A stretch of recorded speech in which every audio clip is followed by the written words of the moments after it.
Hello again everyone, and welcome back to Anything Joe's, a collaborative journey through the world of G.I. Joe. My name is Greg Engel, and today we are unboxing multiple figures as the classified wave continues to hit aggressively for most pre-orders. The figure that we're unlocking in this video is Low-Light, number 86. Low-Light is a very interesting character because he was featured fairly prominently in the second season of the cartoon, and I think that's where he won most people over. But he doesn't get a ton of exposure other than that. He wasn't featured in the comic, a lot, and other than the Dino Hunters era, you don't really see him, pop up anywhere else with substance, I guess. So let's pop this bad boy open and see if he lives up to the hype. Right out of the box, I gotta say it's very unnerving to see Low-Light with no goggles on. Just to see his eyeballs glaring back at you is super weird. Just an unusual head mold in general with this. I have sometimes problems when they actualize these characters and you have a way that I'm used to seeing Low-Light like a very specific way from the cartoons and the comics. So when they don't capture that perfectly, I'm maybe a little too critical. I think this head mold is a little weird. I mean, coming off of the Falcon debacle, it looks normal at least, but it is a little weird. I wasn't that excited about this figure when I pre-ordered it, but now that I have it in hand, it's starting to kind of win me over.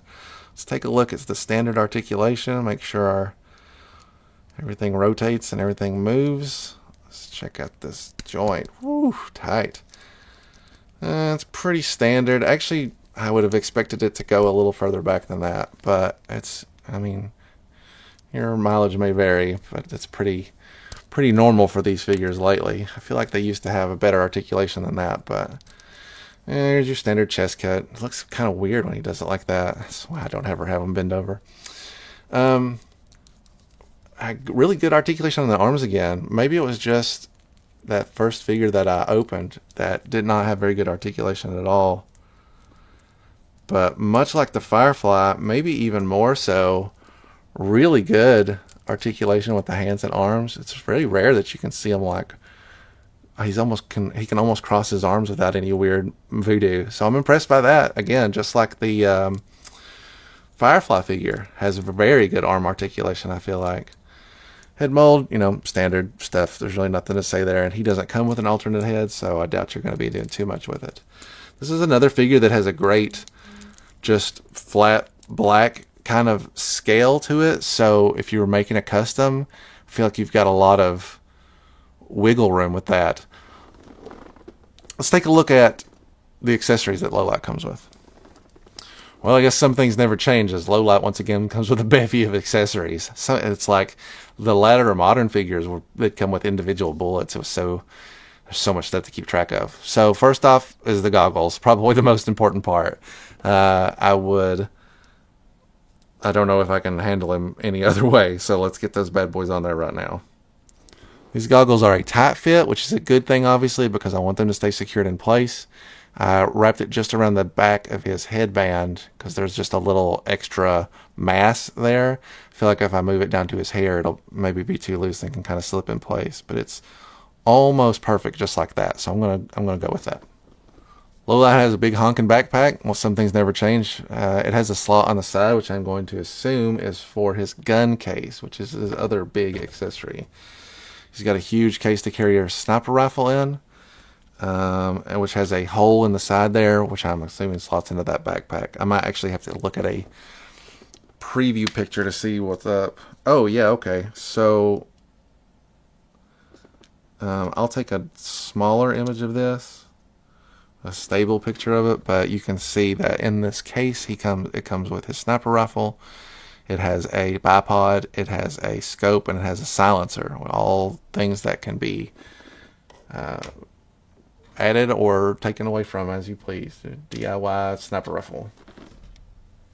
He comes with a secondary weapon, which is very unusual. It's definitely not a gun I've seen before. I don't even know. I put this magazine in down here where the handle's at. I'm not 100% sure that's where it goes. I've never seen a gun like this before. It almost looks like a laser tag gun if you take the cart out. Maybe it's something related to sniping, and I just don't know. It could be a targeting system or something. So you tell me in the comments what it is, please. Low-Light comes with a little cell phone to, I don't know, the kind of thing you would have expected that Firefly to come with and didn't. But